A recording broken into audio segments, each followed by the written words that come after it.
Hey everybody, again, this is a bonus episode of Damien and Dio. We ran over our time for the previous episode and we want to do a little bit of an extra one. One, because Dio, happy birthday. It's officially your birthday now. So, Yeah, yay. I'm old. Welcome to the old squad, you know. 35. My man. I guess really? technically I won't be 35 until 8:50 something in the morning. So When you were born, yes, the When time I was you were born, born, exactly. But happy birthday, my friend. I wish you nothing but another year of staying introverted and away from the And- COVID. and away from COVID and happy in your relationship with your weed and your anime and your video games and My all the beautiful gorgeous things of life. PhD of a girlfriend. Yeah. Yeah, shout out to Liz. This is awesome. We dig. I've never met Liz, but I already know if she's good enough for Dio, she's cool peoples. Liz is the best. Yeah. So on that token, everybody, since we're talking about briefly off-air relationships and dating, because that's been a subject of conversation for what I've been doing the last couple of months and weeks because of COVID. I had a lot of clients who have come to me. For those who don't know, I am a personal development coach helping people getting over their traumas and trying to hit the reset button on their life. And I've had people come to me with relationship issues. Now, I'm not, I make the joke that I'm Puerto Rican Dr. Phil. I'm not, because I'm better at what I do probably than he does. Yeah. But I'm also not a relationship guru. But I will say this, I am the coach that's been there. So yes, I have been married. I am divorced. I have dated multiple times in my life. I have been all over the spectrum of being a Jehovah's Witness and dating to settle down right away versus casually dating versus just dating just for the sake of getting to know people and for companionship. So what I have been studying, and almost by accident, if you ask some people, has been something I found called the red pill culture. Not to be confused with MGTOW, which stands for men going their own way, which are men who are tired of dating, the dating games, and they're just going to focus on them and never date again, or just have female friends or acquaintances. Not to be confused with that. Red pill is in the Matrix when Morpheus tells Neo, are you going to take the blue or the red pill? Live in ignorance or live in the real world. In terms of dating, the red pill is knowing about, and I already see your face, Dio, knowing about the dating nature of the male-female dynamic. And I will say this.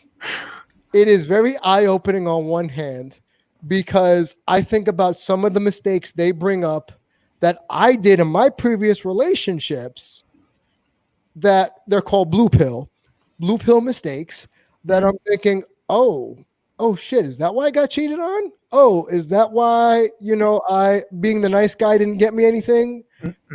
So again, Dio, I know we're used to it. I'm just saying that it has been a really eye-opening experience. And Topher, again, you're going to see this and think I'm gone MGTOW. No, I have not gone MGTOW. I enjoy women's company a little bit too much to go MGTOW, just saying. But the red pill culture, Dio, it basically states, it's almost as if they're saying Hollywood, Disney has inundated men to be this overt romantic, flowers on the first date, pull the chair out, hold the door, old school mentality of the woman must be feminine, agreeable, pretty much acquiesce to what the man wants. And if they ain't down with that, they got two words for you: see you at that point. Now, you are one of the most objective people I know. And when I started studying this, I said, you are the person I want to talk to about this on air first. On one hand, they do make a lot of sense. I'm not talking about the militant ones. I'm talking about the ones that talk about dating in general, and especially in the Western culture. There's a key right there. Western culture. So let's look that's one thing that we're gonna have to talk about there. Okay, and we can tackle that. But me watching it as someone who back in the day was told I had to be the nice guy, pull the chair out, buy them flowers, be that masculine provider. But at the same time, if you did too much of that, you were a misogynist. You are anti-feminism. And it seems like they hate feminists, which I don't hate feminists. I do not. They don't have a good concept of what feminism is to begin with. That's first and foremost. Yes, because they equate feminism to man-hating, which is not like they're not mutually similar. Like what is the actual term for hating men? It's not what is the opposite of misogyny? Keep going though. So for me, seeing all this, and remember, for those who don't know, a misandrist is what they equate feminism to misandry. Yeah. Okay. And it's not. Got it. So as someone who was a Jehovah's Witness at one point, who was supposed to only date within his bubble, and then I left because at the time I was dating a Muslim woman because they told me I couldn't do that, and I said, "F that! I'm gonna date who I want, deuces." And then me formally being married, and then before that, being the guy that a lot of women would say, "Oh, you're gonna make the perfect boyfriend." But not for me. So I feel like the red pill rallies a lot of guys who are in that mindset, who has had that happen to them. Yeah. Who have had their heart broken or their ego smashed or something along that like. So I'm going to ask you, Mr. Objective, Mr.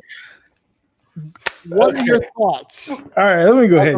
So the last thing that you said, especially when it comes to we've had our hearts broken, this is that and the other, right? So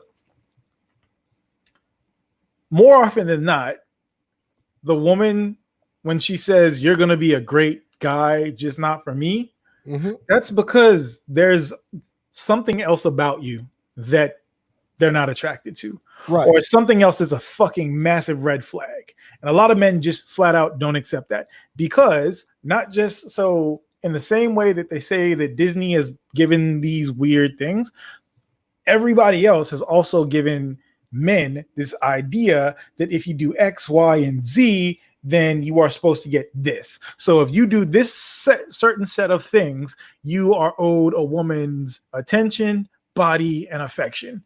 Not how that works, right? Women have autonomy, so they can do whatever the fuck they want, right? Because men already do whatever the fuck they want and tend to not be held accountable for this stuff. So the same things that women do, like men get mad at women for doing and such, men do the same thing, but they just aren't held accountable for it in the way that women get demeaned for it. How right? So a guy can go out and cheat with a bunch, 5 chicks, right? Woman goes out and cheats with one dude, she is the scum of the earth. But the dude is not, doesn't get the same vitriol, doesn't get the same type of thing, right? Society will say, oh, well, that's just in his nature. You got to stay with him. But if a woman does it, then she's got the scarlet letter for the rest of her life. Yes. Right? So unfairness in and of itself. And so much of this red pill culture is westernized, right? It only works under Western rule sets and cultural specificities, right? It doesn't work outside of that. And like a lot of the roles that we know, gender roles for men and women, so gender roles and how romance worked has changed so much since during recorded history, right? One of the things that a lot of people don't tend to know is heterosexuality as the norm is very new for human beings. Prior to about 200, 300 years ago, you only got together with the opposite sex. You didn't just do it for fun. You just did it to procreate, right? And like it was commonplace for men to have relationships with other men. And a lot of this current, what we have, especially with the men, the MGTOWs and so on and so forth, right? Or just men, period. Like you see this all the time. You have dudes that want to spend 90% of their time with men. You've talked about this on They want to- numerous shows. So Yes. they want to spend 90% of their time, they want to be around other men. But they only want to come around women just when it's time to have sex. And more often than not, they actually don't like women. They don't like women. Like they actually hate women. But women societally, like society has programmed them to only have sex with women, right? Mhm. That's what's given birth to so many things like DL culture and all of these other things that have sprung about these things over the years, because men aren't allowed to actually just be free, right? You have Right. to, there is this weird masculine code that you have to be these things. And like with the whole red pill thing, they boil it down to like super basic things, right? So they'll look at a problem and there's only 5 factors to the problem, when in actuality there's 157 factors to the problem. You guys only paid attention to just the ones that line up with what you're trying to say, like with your whatever, you know, your agenda is that you're trying to push. So like it's just every time like I hear stuff and like when they bring up certain like specific things, I'm like, that's not how that works. That's not how that works. Like you can bring up one of them and I'll, you know, we can go from there. But like it's happens so many times that I've had the discussion before, and when it gets brought up and it's just like, okay, I see what happened here. This is actually this. So like, I know one of the things, because I used to be one of those folks that used to say that the friend zone was a thing. It's not. It's no such thing. No, there were 2 situations that people were putting in as the friend zone, right? And that's one of them was like the woman that was like, oh yeah, you're gonna be great for somebody, but just not me. And the thing is, you're gonna meet people like that. You're gonna meet not just men, but you're gonna meet, or not just women, but you're gonna meet men as well, that you have that same kind of like kinship with, to where it's like you are close on a level that most other people aren't. But a relationship just isn't what needs to happen there, right? Right. And then you have the other situation, which is manipulation, right? I was in a situation like that where for years we traveled together, we did all these things together, and was like, we did a bunch of stuff together, right? Would get like risky text messages from them and pictures and such. And it was like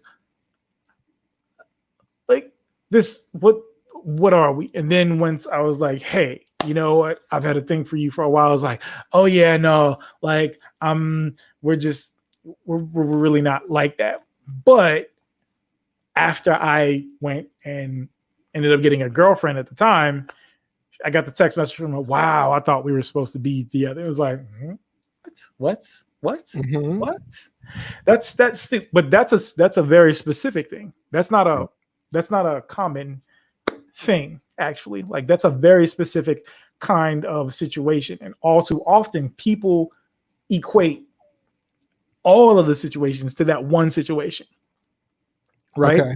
It's like they vilify. It's just like when you take a group of people, right? You take the worst part of that group, and this might only be 1% of the population of that group, but they're so vile, and you can paint the entirety of that populace with that one person. And that's what tends to happen with a lot of these arguments that these folks have, because they don't take social constructs that are region based into account. Right. They don't take cultural based things. So people that are that grew up in the United States, but also has culture from outside of the United States, that muddies the waters as well. That's a whole other set of factors that you have to bring into these equations that are going on. And that's why when like with a lot of this red pill stuff, it is very specifically through a white male gay like lens. and we don't have the same attributes that they have socially speaking for these things to happen. Also, our cultures are drastically different. Things that are vilified in our culture are not vilified in their culture, and so on and so forth. So like there's a lot of stuff when it comes to these things where it's just like it's more complicated than these people are equipped to actually discuss. So I'm going to counter really quick and say the people I've been watching have been black men. Oh, who are red pill. Oh yeah, no, I'm not surprised by that at all. And there's a couple who they are very articulate. They bring their version of facts. I don't want to say like, just nothing but facts, but their testimonials of the red pill life. And a lot of it is rooted in masculinity that has been deemed that the line that has been deemed toxic is not what they do. It's okay. We're not these assholes over here. Such as, you got to give me an example for such as the MGTOWs, such as the, like we were referencing the dude to a woman should bow down and do what I want because I'm the man. No. Yeah. They talk about biology. They talk about how our genetic makeup is not. It's not. It isn't. A woman's genetic nature is to, and a male's genetic nature, going back to when we were first birthed as humans, like the hunters versus gatherers thing. But I will counter that and say, no, that's learned. That's not. That's learned. Yeah, that's all learned. Yeah, that's all learned. So, that's like, yeah. So I will disagree there. But a few of the things that they brought up is the fact that when they date, they don't see the purpose of marriage. You can date long term, but not get married. So these are the red pill guys I've been reading on and watching. That's not a red pill thing though. That's something that they've actually taken from other things as well. That's been a thing for a very long time. I have family members in Bermuda that my uncle, my aunt, like all of them have been that exact same way. Like they've just dated people long term and like literally been together 60, 70 years in some cases. But like that's not a red pill thing. That's been a thing since way before. Right. No, but I think they've taken that and said like that's kind of what they identify with in terms of marriage, where apparently marriage is a zero-sum game. Where and a lot of it goes back to the who hurt you mindset, like who hurt you, right? Where they had a bad experience with dating someone who may have either took advantage of them, cheated on them, left them for their homeboy, or just robbed them, even for a couple of people I've seen, and what I don't want to be for me in terms of my own dating life, what I don't want to be is the person that hates women. I don't hate women. I work in a mostly female dominated, career, which is human service and counseling and therapy. And as you all know, most of the people I associate with in and outside the wrestling world are women. So I do not hate women. Right. But what cracks me up is the fact that every bit of proof or evidence that a lot of these red pillars bring to the table are women you and I would never even think to even associate with. So I'm starting to fathom that a lot of what they're talking about is because it's coming from a place of hurt. Yeah. And two, 1000%. Yeah. It's because of what they used to attract. For instance, there is someone out there who, and I told you off, I'm not going to mention their name. They look like you. They resemble you. They have glasses like you. They're bald like you. Right. People have messaged me thinking it is you. Yeah, definitely not me. And it's not you.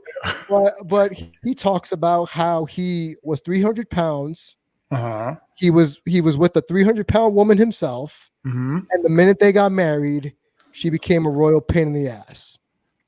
And somewhere along the line, he changed. He got himself in shape because the red pill will say it's about the men following their purpose. Got in shape, got his money in order, got his career in order before he even considered dating again. But then he had these parameters that there's only a certain type of woman he can date. No tats, no colored hair, no girls' night out at the club. So when I read and when I read these things and I see these things, part of it comes across as insecurity on one hand, where it's like you want to manipulate, like you said, manipulate everything the woman does to the point where you want to. It's almost controlling, but they preface they want somebody that they can customize. Essentially, is what it is. Build from the ground up is the term they've used. Right. But essentially, they've said they can do what they want. The women can do what they want. I ain't here for it though. If they go against what the parameters, because they always say back in the day, before you and I were born, the years of our parents and our grandparents, the men were the providers, the women were the homemakers. That's factually incorrect. So like I know this and you know this, but yeah. So whatever factoids they're pulling out their ass cheeks. I'm just saying that's what they're going with. Right. So for that knowledge, we'll go back to like let's and it's a TV show, but I'll just use it as a reference. Mad Men. You know, they ran roughshod while the women were expected to be in the background, you know, being the supporting characters. Right. Yeah. So in the red pill people I've read and looked at, the women they seem like they want are the ones that aren't even typical for Western culture. It seems like they want women that are typical for Eastern culture. No. So they want women from a bygone era is what they want. Okay. So this is like, okay. So prior to affirmative action. Yes. So that's when we can go back to, because that's when you started to see women more in the, workplace. Because fact of the matter, when it comes to affirmative action, it was really white women and white men that actually gained from it more than white gay men that gained from it more than anybody else. Little factoid there. Okay. Oh yeah. So they want to go back to a time when women didn't have the rights to do this stuff, right? Because there's a reason that women were homemakers and all of these things is because they literally didn't have the right to do all of these other things. They couldn't own land in their names. They couldn't go to the doctor by themselves. They had to have a man with them. That was all the way up until the 70s, if I remember correctly. So like they want a bygone era, right? And they want to go back to a time when women actually didn't have rights to do things. And a lot of this stuff of like, oh, I don't want this, that, and the other is this, that. So a lot of this is birthed from the 80s, specifically the 80s. You can go back to like very specific movies and TV shows. Like in the 80s was when you first started to see the thing of like how to chase after a woman, and if you do this, and this, then you get this, and that, right? Yes. And that's when like a lot of the roles really started to become concrete, because there was a time period between like the 50s and the 70s when it wasn't, people were more fluid about things, right? Like especially like when you go to like hippie culture and things of that nature, like people were breaking out of the molds that society had built for them over the last like 150, 200 years or so, right? And while with like a lot of because you definitely see a lot of black men in these things, right?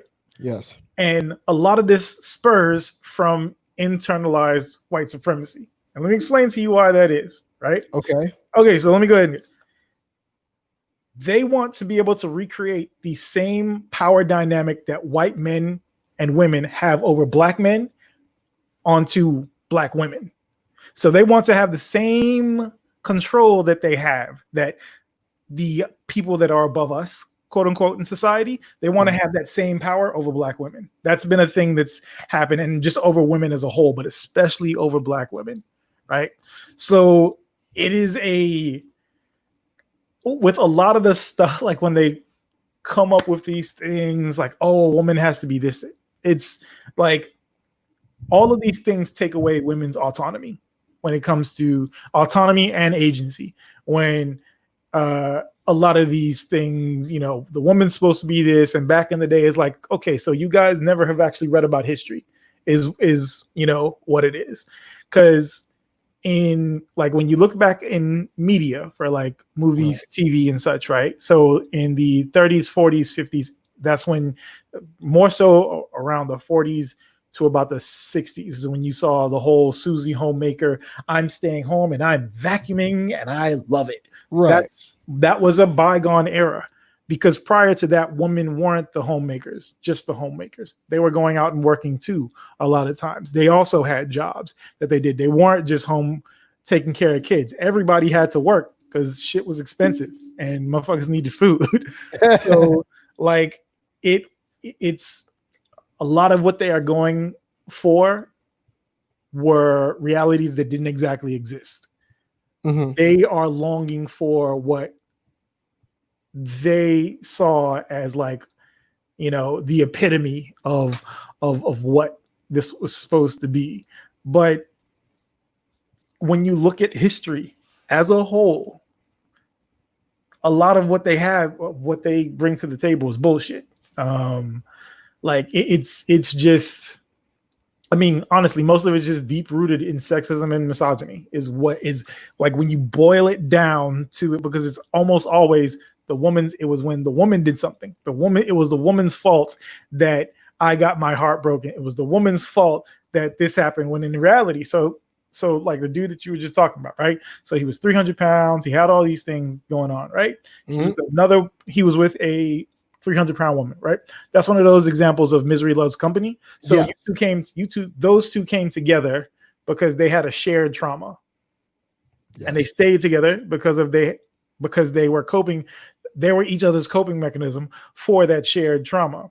So then, and it's one of those things that you hear all the time is like, oh, after I was in it, and then my girlfriend let herself go. No, it's not that she let herself go. People just get comfortable with each other. And that's a simple fact. You have that in every culture. But is that not letting yourself go? No. If you lose what you and your partner brought to the table initially, and that kind of goes by the wayside because you've either gained happy weight, mm-hmm. grown comfortable, or you just stop trying. Are you still the same person? You mean in terms of growth and development? At your core, are you still the same person? People do change. Right. Yeah, people do change, but certain things don't change in a person, right? So you mean your core belief system. Okay. Right. So like if somebody loses or gains or loses weight, right? Especially like, so a lot of times you see this with these relationships is usually after a woman, a lot of times it's after like they had a child, right? Yes. Or not even that, we'll say that they don't have a child and they start taking birth control. You gain weight when you take birth control. That happens, yes. Right? It happens. Mm-hmm. So something they can control ingesting the pill, but they can't control what happens, the side effects that happen to the body, right? Because of it, right?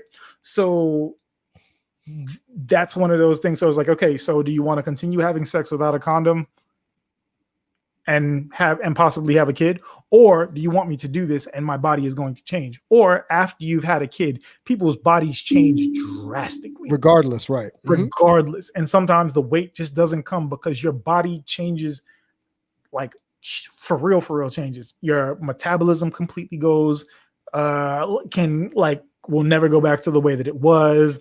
Like shit is craziness. Like your bone density never goes back to the way that it was. So you have all of these issues. And mind you, these are only issues that happen with women. Men do not have these kinds of issues because the thing is, men fucking let themselves go as well. I know I've let myself go. But then that's when, but the red pill people would say, because men will get lazy and complacent, mm-hmm. the women have a right to leave and the men shouldn't be all pissy about it because they themselves let themselves go. And so the woman left. Yeah, but like even that, like it's the whole thing, unless that was one of the things, like when you first got into a relationship with each other, mm-hmm. and you're like, oh yeah, you know, like we have to be this weight. Like there was a prerequisite that we have to. We have to be fit. Right. We have to be fit.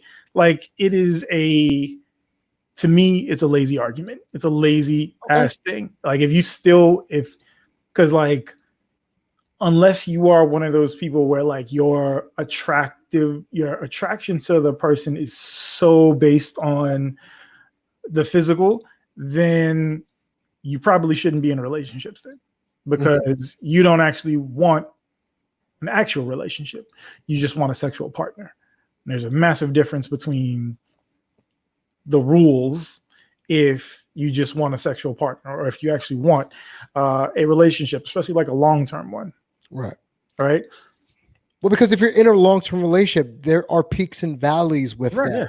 Nothing is going to stay consistent all the time. Like take into like these, like a lot of these things, like just like how I said, like they'll only look at 5 factors when there's really like 157. That won't take into account mental health issues. Yeah. Right. Like I know when I go through my mental, if especially like a prolonged one, I'll gain like 15, 20 pounds. Like it happened. It's going to happen and I can't control that. I can if I go and take my medication, but the side effects of the medication are actually worse. Right. For me. And I become a worse person because of it. So it's like, all right, you guys you're not like trying to play the full game, like you're not trying to beat the game at 100%. You're not trying to get 100% of the game, right? You only want to try to beat the main story, and that's it. That's what they're doing. No side quest. Right. No, they're not trying to do the side quest where the actual parts of the relationship are, right? Because the relationships aren't just like everybody only looks at the relationships for the big milestones and the memories that you remember. That's not what builds a relationship. What builds a relationship is what you forget. That's the groundwork on all those things. You remember probably 1% to 2% of all the amazing things that you did, right? But the rest of that relationship, that entire mountain that those things sit upon, these are all things that you've forgotten. That's where the actual relationship happens, is in the parts that these red pill folks tend to leave out, because they only focus on very specific man-centric kind of things more often than not. And like it's, to me, just a simple fact that it can only exist within Western culture, and very specifically American Western culture for the most part. I agree with you. That basically negates all of it, because it can only operate inside of an ecosystem that it was built within. And it's like if you can't like it's just like with since so many people watch Tiger King, right? So you've got all these tigers and lions and such, and they exist. Yes. But you can't release them out into the wild. No. You can never release them back out into the wild, because they can only exist within that bubble of where they're at. Agreed. So that's what, for me, a lot of this is like, if you can only survive within this, then it's not a real world thing, because some things are universal in relationships and such. Some things in human nature are universal, no matter what ethnic group, what culture you're from. Like for me in Nigeria, it doesn't matter what tribe you're from. Some things are universal in how people interact with each other. And if you can't take this one thing here and unplug it here, plug it in here, and you don't get the same type of result. Like a one size fits all. Yeah, it's not a one size fits all. It is very much it's a very specific, it can only happen within this bubble. Because if you go to Europe and try some of this shit that these folks do, you are going to get fucked up. If you take this and you go to the Caribbean, you will get fucked up. Like a lot of these things that they are like the rules that they set in place for like women and such, like you get your ass kicked for even attempting to tell a woman that this is what she needs to do. and such. So yeah, it's one of those, it's just one of those things where it's like it just only works in a bubble. It only works under very specific circumstances in a very specific environment. And once you remove that organism from its environment, it can't survive. So I feel like a lot of okay, right now, I just opened up a document from the same YouTuber, 16 ways to disqualify 16 ways to immediately disqualify her for a long-term relationship. Okay.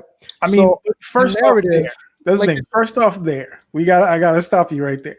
First thing there is 16 ways. So one, this is going to be a one size fits all for every single person.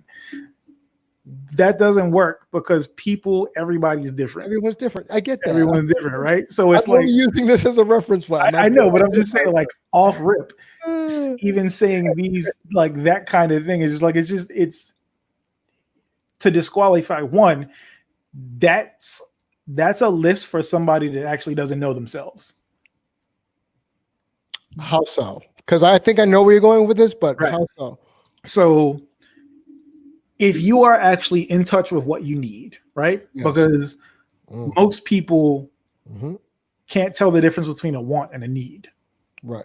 Right. A lot of times people will want something for so long that in their mind it starts to become a need. It's not actually a need. It's not what you need in a relationship. And a lot of times in relationships, you actually have to be in relationships, break up, things mess up. Like you have to break plates in order to figure out, okay, this doesn't work for me. And then you learn. You learn, right? So when you make these rules of, oh, it can't be this, it's this, and this, it's like there's too many factors as human beings for 16 things to disqualify a person, right? Because she may have those 16 things, but she may have 72 things that you need. And the things that you want, that those 16 wants that disqualify her, might be minuscule in the grand scheme of things. But okay, so you mentioned needs, and a lot of the red pill content would say you wouldn't, as a man, what you need in life, you can get yourself. You don't need a woman for. So everything would be a want because their core belief is a woman should add to a man's existence. That's not about, there's no Jerry Maguire, you complete me shit. It's she enhances a person's life. Yeah, so everybody that comes together should enhance each other's lives, right? Agreed. We all bring our awesomeness to the table. Right. We all bring, like, it's like making an omelet, right? Like each of you have ingredients that you bring and you make one thing. Yeah. Agreed. But like with like, because the thing is, it's always a woman has to bring something to the table. And it's like, what do you bring to the table? And because the thing is, you'll have a bunch of dudes that don't got shit going on for themselves. They might have a YouTube page, but they are crippled with debt. You know, they have poor hygiene. They have bad social skills. They have they surround themselves with terrible ass people, right? And you know, but they'll be like, oh yeah, like a woman has to bring something to the table. It's like, my God, you are still driving a 92 Honda Accord and you are always late on your credit card payments. What do you bring to the table? Right. And I agree with that. Yeah. All too often it's, well, what does a woman bring to the table? Nigga, what do you bring to the table? You don't even have a table. Yeah, it's from IKEA. It's fine. So it's like they don't even have an actual table. They got a coffee table. They eat everything off a coffee table. They don't got no table. But it's like that's the thing. All too often, it's a woman has to do this. It's not a what do I have to do, right? It's like what is my worth? It's that's what but they would say like their worth is taking care of business, making that money, being on their purpose. And just not, and like you said, getting the coffee table, getting all their shit right before they even think of going into the dating market. So it's like building themselves up first before they go and say, well, TLC didn't want no scrubs. I ain't no scrub, but you know, you yourself are a scrub, like what you're saying. Right. Right. So again, on one hand, I think the thing I take most from it is get your own shit together before you want to dive deep into the dating pool. And then you become the dude or the woman that says, well, what do you bring to the table, even though you don't bring shit? I think that's one of the things I've taken most from what I've watched. These disqualifiers, right? It's a really small bubble, like you said. It's a real tiny bubble, a minuscule bubble at that, where you're eliminating shit. The first thing is she has tattoos. Like, right. That you're only disqualifying 50% of the female populace here. Right. Like it's and the thing is like, well, what does tattoos have to do with anything, right? So many of these disqualifiers are social constructs to begin with, right? So I can tell you right now what it probably means, according to this person. She's psychologically and or emotionally damaged. She did it because other females are or think she's edgy, independent, and attractive, or a combination of the three. Yeah, that's a person that doesn't actually understand human nature or any kind of human psychology, as you would know, right? As I would know, yes. Yeah. So, at the end of the day, women with tattoos are rarely long-term relationship material, and men should be thankful that these damaged women make it easy for us to spot them. That's number one. Right. So, and like even that is through a very Western lens, right? Agreed. Because outside of the United States, tattoos have different meanings, right? Yeah. You go to a person that's of Maori descent. Yes, literally part of their culture, right?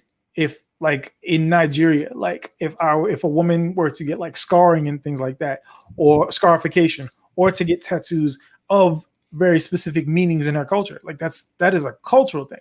So like it's all of this is a broken system. Like so much of what they use, and like it's very much poison in the candy. Like a lot of this is poison in the candy. So they'll have some stuff that makes sense, right? But then they'll have all this other garbage that's in it that is killing. That's actually the poison that is poisoning the populace of that. Because all too often, this tends to attract people that are not fully formed, that haven't had the life experiences to be able to disqualify the bad parts of it, or haven't read enough or talked to enough people to be able to disqualify, these things. They don't know, Yeah, Sarah even said, "Oh, I guess women with tattoos can't heal since we're damaged." Right, like there's and like I said, so much of this it's based on misogyny of them being like, yeah, like if a woman does this, but a dude can have tattoos though, because that's the funny part. A lot of the dudes that will use that, they have tattoos themselves. So it's like, are you broken? Do you come from, a home that's messed up? No, you just like the tattoo and you got it. So it's like, of course, yes, you're gonna have like these weird, stupid outliers and stuff. But all too often, a lot of these movements will go after like the lowest common denominator, and they will use the things. They will use actual truths. Yep. They will use actual truths as the base, right? But then they'll pack so much other nonsense around it. But since it's in proximity to a truth, people think that it's true as well. Gospel, right? And it's like that's not how that works. And hearing you say that reminds me of really good internet marketers who have, like you said, a sliver of truth or a modicum of truth mixed with their own personal diatribe just to get sales of either their course, their book, their subscriptions, things of that nature. And I, as you're saying this, I'm like, this is really good internet marketing, because all you need is one person to agree with your mindset, and 1 becomes 4, 4 becomes 10, and so on and so forth. And then you're making $1,000 a month because people abide by what you're saying, even if you yourself don't fully believe it. But because it's a marketing tool, it works. So Right. here's one more just for shits and giggles deal. Mhm. Here we go. She had a weak or absentee father, i.e., she's had daddy issues. Mhm. So what it probably means is either her mother divorced her father and raked him over the coals, her father was in and out of prison, or her father left of his own accord and she views herself as abandoned. Yeah. In any case, her daddy issues will be front and center and will especially be visible with her choice in men. Keep in mind that she may have lost a biological father because of circumstances that were not in their control, but as referenced before, that's not your problem as a man. The only Right. chance she has to become your woman is if she chooses wisely or her mom chose wisely after the father left. So, in other words, if you got daddy issues and you hate men, you're not going to be a good girlfriend or partner. Right. And it's like one, so like the whole daddy issue thing too. Like they, for some reason, That's such a generalized it's statement. such a generalized statement. And two, like everybody thinks that it's just women that have daddy issues. Like I've got father issues. I've got abandonment issues. Mhm. Like I, two father figures. So my own father, who I like, that's why I like pro wrestling, right? Like that was me and his thing. He was basically out of the picture a vast majority of my life. My stepfather, who my mom married, ended up getting deported due to wrong place, wrong time kind of a situation. So like between that and then like other things with my mom, like I had like, so it's like, yeah, just the whole thing of like daddy issues thing, just being a woman thing, or like, or just rather parental issues and abandonment issues as a whole. It's like, why is this something that y'all only ever attribute to women? And how do you know whether this woman has actually gone, if she's going to therapy for it? You don't know how far along she is, if she actually has. You don't know if she's using healthy coping mechanisms or not. Has she done the work to get past these things? Thank you. Mhm. And all too often, these like movements that these people have is that they don't actually, they operate under the assumption that everybody's static. Mhm. And human nature, we're not static. We are constantly changing. Even if our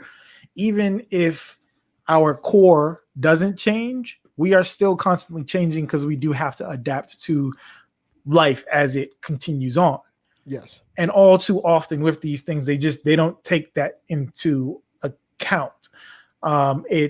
They operate in a black and white system when there's actually millions of shades of grays that's in the middle.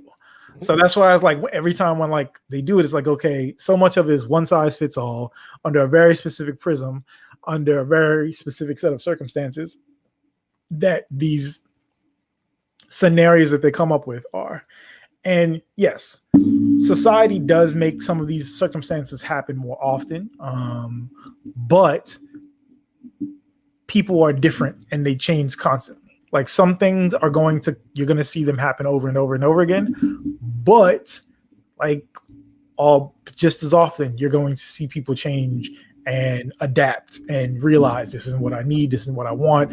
I have to get away from X, Y, or Z, right? Mm-hmm. So yeah. No, and those are, for me, that's something I can resonate with, and I can understand that, and I see your side of it, and say that is probably the norm, the usual, the more intellectual thought processes behind relationships. And yes, Sarah, growth is possible. And when you say things like that, Dio, and I say things like that growth is possible, a lot of the red pill MGTOW crowd, even though they're not mutually exclusive, they make it seem like women will always be what they are or what they were. Where I will counter and say, maybe it's just the women you were attracting this whole time. It's you. It's on you.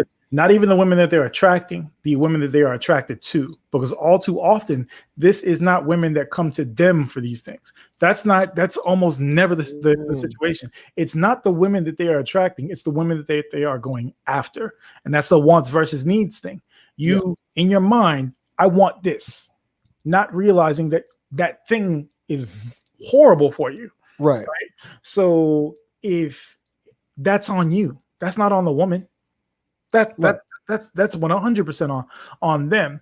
And all too often, there's no personal responsibility. That's the key with so much of this. That's it. The personal responsibility. They put all of this on other people. It's the other person's fault. It's not my fault. I did everything wrong. There is no way possible that I could have done anything for this situation to end up the way that it is. Mm-hmm. When more often than not, you were the entire reason why the situation got to the way that it is. Either you neglected to do something, or you didn't speak up, or you didn't communicate these things with your partner, or you just got into a relationship because, you know what, that's the chick that made my dick hard. I want her. All too often, like, you can't think with your dick. No, you and I talk about this all the time. Stop thinking with your dick. Exactly. Like, and that's what happens with so many of these situations. It's like, okay, I can go in. It's very much the same thing that a lot of women have, where like they see a guy, I can fix him. You can't fix someone. Can't fix someone. You can't mold someone unless that person wants to be fixed and molded. But for themselves. But it's like, you can't fix someone. You can't change someone. If you go into a relationship thinking that you can change them, you don't actually want them. You want this idealized version. You want this idealized version of them. Mm-hmm. You take away that person's agency when you do that. Ooh, that's a good point. That I think that a lot of people are neglecting the manipulation of agency and essentially just usurping someone's free will. Right. To kind of mold them into something that they themselves aren't. Right. Because it's like, it's doesn't matter how many times you do this or what you do, like, you are going to, you can. Yep. Don't rescue anyone. If something doesn't fit into something, it's never going to fit into it. Like, you can contort all you want. It's never going to fit. Nope. It's never going to fit. So eventually, you try to fit, 15 pounds into a 10-pound bag. The bag is going to stretch. The bag is going to stretch for a period of time, but eventually it's going to explode. Mm-hmm. And that's that thing in that they are using that 10-pound bag is the prerequisites that they have that are supposed to be universal amongst these things. When in actuality, everybody's 25 pounds. And it's different densities, different weights, different weights. Like, maybe neither of you fit in the bag. Yeah. Like, maybe y'all just supposed to be on the fucking ground together as all mixed up like that. And that's what it is. Right. So like, that's why with so many of these things, like it just doesn't, at its base level, it takes away autonomy and agency from people. And almost always this is women that it's taking away from. So yeah, to me, a lot of it is laziness and victim blaming more often than not, or shifting the blame off of themselves. There's no personal accountability for what they did, because once they go down the list, it's always, what did the other person do? What did the other person do? This other person did me dirty. It's like, well, what did you do in the situation? And that I can say to some of the red pill people that I actually personally know, they do admit, yeah, I effed up. I did this. I pissed away my money. I did XYZ. So some of them do, just like someone would say, yeah, I really effed up my relationship. Sure, whatever. But if there's an admittance of guilt, and I read this in a book called The Big Leap, where in a relationship that's gone sour, both people have to be willing to take 100% of the blame on their side. Not 50-50, 100% of your own personal blame, and vice versa, in order for you to kind of come to Jesus almost, to say like, okay, I fucked up, you fucked up, where do we go from here? As opposed to just throwing out the baby with the bathwater. And I find that's a bigger problem when we even get to that part, where people are just like, well, strike one, you're out. Right. Men and women. Yeah. Like, so for me, like when it comes to a lot of that stuff, is like, so there's a difference between taking accountability for what you did and doing nothing, and taking accountability for what you no did change, right, and actually doing the work. Yes. All too often they don't do the work, or they'll do some of it. They'll do just enough, right? It's like the folks that will go to therapy and they'll do 5 sessions and you'll be like, I'm fixed. Not how it works. Oh yeah. Not how it works. Yeah. You like, if you haven't broken down while doing the work, shit ain't you're not doing the work. You're not doing it. Right. And that's what happens a lot of times with these guys. They'll do, okay, well, I fixed myself. I did all of these things. You know, I've got a house, I've got a car, I've got a great job, you know, I've got a nice friends group. But it's like, okay, but are you okay as a person? Did you do the work? Have you dealt with the underlying issues that you have? Right? Because, you know, sometimes it might be a mental health issue that's undiagnosed. And that's happened a lot. Like a lot of these red pill folks that I have seen have things going on, you know, as someone that's got depression as well, like we can sense it amongst other people. Yes. Because you know the signs and you see it in those people. Yes. Or you'll see people that that are bipolar, you know, like you see these telltale signs of these issues that people will have. And it's like, okay, well, have you actually worked on yourself? And sometimes it's not that. Sometimes it's just patterns that either you were taught or you have just learned yourself as coping mechanisms over time. Have you done the work to unbreak that? Right? Like a lot of what we like, as far as like what we want in a woman, what we are supposed to be attracted to, is based off of things that were taught to us. Right. Right. These are all taught things, right? Especially black men. We have been told that we need to like these certain physical attributes for the longest goddamn time, right? I remember growing up and I wasn't attracted to a lot of these attributes that people like, that I as a black man was supposed to like, right? Like, or even just as a man, things that I'm supposed to like. I like women that tend to have like masculine features or styles and things like. It's always been my kind of thing, like, or just non-traditional beauty and things like that. I've always been more attracted to that than what has been like the Western standards and such. Okay.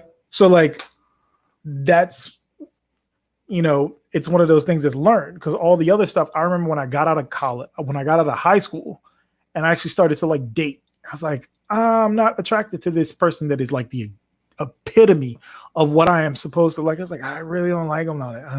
It's all right, it's whatever. And then like once I actually started like dating people that I was actually attracted to, I was like, this is so much better. This is so much better. Did it feel freeing and liberating to do it that way? It was freeing. It was liberating. It was more comfortable. It was less stressful. Like, yeah, like, and like I didn't have to put on. You don't have to put on an act of what you're supposed to like as well, because it's like, I don't want to get graphic, but it's like sex is another thing as well, right? Where we're told we're supposed to like these things. And I remember like in my early 20s, I was like, I don't like these things. This is boring to me. Okay. So once I branched out and like you get with a partner that is open-minded and you guys experiment together, it's like, oh wow, this is sensations that I didn't know existed. I actually really like, right? And it's the same thing in just relationships, is like there's so many, like a relationship is so vast and there's so many vast possibilities as to what can happen and what can't happen, that to like boil it down to these handful of things is just so, it is a, what's the word I'm looking for? It's an arrogant thing. Oh, it's arrogance. Okay. It's arrogance. It's kind of like we as people, right? When people were like, oh yeah, we're the only life in the universe. Like we are a speck of dust. Literally. Literally a speck of dust on a speck of dust on a speck of dust on a speck of dust in this massive thing. Mm-hmm. So to be like, we are this minuscule thing and nothing else exists except us is such an arrogant ass thing to do. And that's the same thing because relationships are essentially like it's its own tiny universe. It's like for these couple things to be what makes or breaks every single thing is it's arrogance. Where's the line between arrogance and just knowing what you want? So especially if you've done the work, that's the key. If you've done the work and you are in a relationship and you see this red flag and you're like, I can't do this, I'm out. That's one thing, right? That's mature, right? That's being mature. But when you say a chick with tattoos I can't like it's automatic disqualifier. Like it's automatic disqualifier, that's bullshit. Or if she doesn't bring such and such to the table, because you might find a woman that brings nothing to the table, but you guys just mesh like that. It's such a myopic view on what things can be. But in and of itself, like you just said, the fact that you vibe with said person, even if they bring nothing, let's say, tangible to the table, the intangible of the vibe and the connection is something she brings to the table. Right. Brings to the table. Absolutely. Well, actually, no, that's the thing. I don't say that they're bringing that to the table. That is a mutual thing. A vibe is not a one-way. It's not a one-way street, though. You both have something that brings that together. Right? Okay. Like purple can't exist without blue and red. Fair. Okay. Right? Fair. If you take one away, what is it? It's the color that it was. Like that's how this works. That's how this stuff works. That's how relationships work. You are coming together to create something, right? Mm-hmm. So in whether you be in monogamous or polyamorous relationships, like it's things mesh together, and what works for me isn't going to work for you, isn't going to work for this person, isn't going to work for that person, right? Like, and all too often so for the red pill thing, right? It's a very heterosexual, very strictly monogamous type thing. Right. So you've already closed off a large chunk of the populace in that this would work on, because if you have this isn't going to work with queer culture, with queer couples, isn't going to work with polyamorous couples. It's like I said, it's such a tiny ass thing. Like it's an organism that can, it's like if you took an organism, let's say you took one of the lemurs that only exists in Madagascar. Okay. And you take it out of Madagascar and you put it in a forest in America. What's going to happen? It's going to die. It's going to die, yeah. Right. So if it can only exist in Madagascar, that's it. Like it's adapted for that. And so many of these dudes have adapted themselves to becoming this, to only live in this weird little bubble that isn't actual reality. Mm-hmm. That is like, well, I mean, if this is where you want to live, cool, that's you. But for it to be like, this is how everybody needs to be, that's ridiculous. Yeah, I think from where we started talking about the one size fits all mindset, the paintbrushing of generality, I think that's actually a good way to bookend this quick episode. I feel like you and I could talk about kind of the relationship dynamics of everybody at this point, and there's one that's come to mind in the famous celebrities over the last couple of days, which I feel like we should keep. We're gonna talk about Will and Jada. Yeah, we gonna keep that in the holster for maybe later this week. We'll have to do that later this week because there's a lot of issues that happen. So there's stuff there. So as always, everybody, thank you for joining us for this bonus episode. We'll catch you later this week. Probably going to be talking about Will and Jada. Probably going to talk some anime and some nerd culture stuff. But as always, Damien G347. I'm just DEO. Thank you so much. Anchor.fm as well as YouTube, and that's where you can catch the show. And yeah. Don't take any pills. Actually read goddamn books, people. Wait, what? Never mind.